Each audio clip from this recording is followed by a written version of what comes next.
Ni baadhi ya wananchi ambao wanapatikana kwenye mtaa wa Mnazi Mmoja, wengine wanafahamu kama Machame, kwenye kata hii ya Mitengo ndani ya manispaa ya Mtwara Mikindani mkoani Mtwara. Wameamua kuonesha uzalendo wao wa hali ya juu kwa kutengeneza barabara yao, kurekebisha barabara ambayo inatoka kwenye barabara hii ambayo inafahamika kama Mafuta Road, mabarabara ya Mafuta kupitia Machame kuelekea moja kwa moja Tangla kwenda mpaka Mbae. Lakini pia wameomba kama kuna uwezekano basi itakuja serikali washughulikie zaidi mifereji na kifusi na sio kuchonga. Faida Online TV, watu wa Field Pass na hiana, tumefika hapa na kukuandalia taarifa hii. Naitwa Karim Faida, hii ni Faida Online TV. Nikukumbushe kusubscribe, ku like na comment channel yetu ili endelee kupata habari zetu. Sisi ni watu wa field. Tuko field leo, field dume, field ya kibabe. Tafadhali baki nami. Kwa majina naitwa ndugu Ahmad Said bin Omari, lakini maarufu naitwa Ahmad Gulamali. Mimi ni mkazi wa kata Mitengo, mtaa Mnazi Mmoja. Kama unavyoona ndugu mwandishi wa habari, hii barabara ni barabara kubwa sana, barabara muhimu. Hii ni barabara kwa sheria ya halmashauri inatambulika kama Mafuta na Chuma Road. Hii barabara imekuwa kiunganishi katika hii kata Mitengo kwa sababu hii barabara inaenda kutokea mpaka Mbae mpaka Tangela. Lakini kwa kipindi cha kifuku tunapata adha kubwa sana. Kuna shughuli nyingi za kimaendeleo zinashindwa kwenda kwa wakati kwa sababu watu wanahitaji kujenga, wanashindwa kufikisha material site, na kama ni mshuhuda kipindi unakuja unakuta juzi limekuwa mapale gari na mchanga wameshusha pale pale. Maana yake unaona jinsi gani tunaathiri maendeleo kwa wakati. Kwa hiyo tuseme hii barabara ilikuwa muhimu, lakini kwa jitihada serikali ya mtaa wa Mnazi Mmoja kupitia mwenyekiti wao wa serikali Said Isa Mpondomoka akaona kuna kila sababu ya msingi kuweza kuitisha kikao kuzungumza na wananchi wa mtaa wa Mnazi Mmoja kata ya Mitengo kuweza kueleza changamoto ambayo inatukabili. Mimi naitwa Lucia Joseph Lipota, mkazi wa Mnazi Mmoja Mitengo. Hii barabara inatuasili sana. Wakati wa wajawazito tunawabeba kama machela hivi. Tupo enzi ya koloni sasa. Juzi tumemchukua marehemu, tunaenda kuzika Mitengo Pwani. Tumemchukua na mikono mpaka Mitengo Pwani. Yaani kutaka kututoka, lakini Mungu akasema hapana. Haswa sasa ni watoto wadogo wanaumia wanapoenda shule, wana matope, maji mengi, watoto wanaumia. Mimi nina ushauri kama mnavyotuona, ushauri wangu nataka mtusaidie. Kwa jina naitwa Said Hussein, mkazi wa mtaa Mnazi Mmoja, manispaa ya Mtwara Mikindani.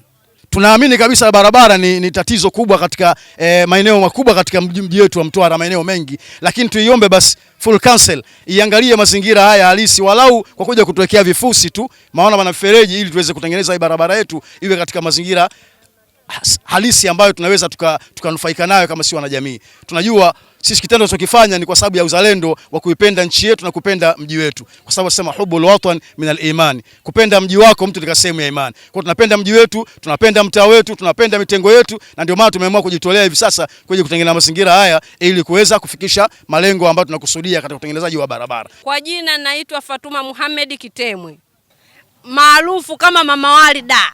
Hakuna mwingine Machame hapa, mimi tu. Sisi tunafanya kazi hapa, mtusaidie, sio kutuletea barabara tu kutuchongea, haina maana hiyo. Tuletee kifusi. Sisi tukienda Chuno yani tunatabika, mvua inanyesha tunateleza hapa pia, yani haipendezi. Tunafika barabarani mpaka tuchukue maji tena tutawaze. Na wakati huku tunakaa wakazi wengi.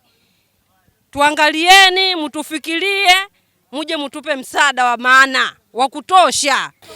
Naitwa Said Isa Mpondomoka, mwenyekiti wa serikali ya mtaa Mnazi Mmoja, kata ya Mitengo. Tupo katika eneo hili kwa ajili ya kujitolea kujenga barabara kufuatana na hadha tuliyokuwa nayo ya eneo hili, kwa sababu barabara hii tuliombea mifereji pamoja na vifusi, sio kuchonga, lakini mpaka hivi sasa mradi huo bado haujafika. Kwa hiyo mvua hizi zinazonyesha kwa hadha tuliyokuwa nayo, nimeamua kuitisha mkutano wa serikali ya mtaa, na hawa ni wananchi wakaitika, tukawaeleza hali mnaiona, wakaamua wenyewe wananchi kwa hiari yao wenyewe, na kama unavyowaona hapa kuja kujitolea kuitengeneza hii barabara. zoezi hili litakuwa endelevu katika mtaa wangu, kwa sababu mpaka hivi sasa bajeti ya serikali kuja kutengeneza barabara kututilia vifusi, wanasema wanaiandaa kuanzia mwezi wa 7 barabara zitakarabatiwa. Sisi hatuwezi kukaa mpaka kufika mwezi wa 7 tunaanguka katika mabonde haya na mifereji hii. Ndio maana wananchi wameamua kuja kujitolea kuziba kwanza haya makorongo kwa kupitia viroba, mawe na vifaa vingine. Na mtazamaji wa Faida Online TV, kama ulivyosikia baadhi ya wananchi wakizungumza kuhusiana swala hili, mwenyekiti pia wa mtaa akielezea kwa nini ameamua kufanya hivyo, umesikia. Lakini pia ombi lao kwa serikali ya manispaa ya Mtwara Mikindani, lakini ametuambia tayari serikali kwenye mpango wa kuja kurekebisha barabara hii kupitia bajeti ya mwezi wa 7. Mpaka kufikia hapo mimi sina la ziada. Naitwa Karim Faida, hii ni Faida Online TV. Nikukumbushe kusubscribe, kulike na comment channel yetu ili endelee kupata habari zetu. Sisi ni watu wa field. Asante na kwaheri.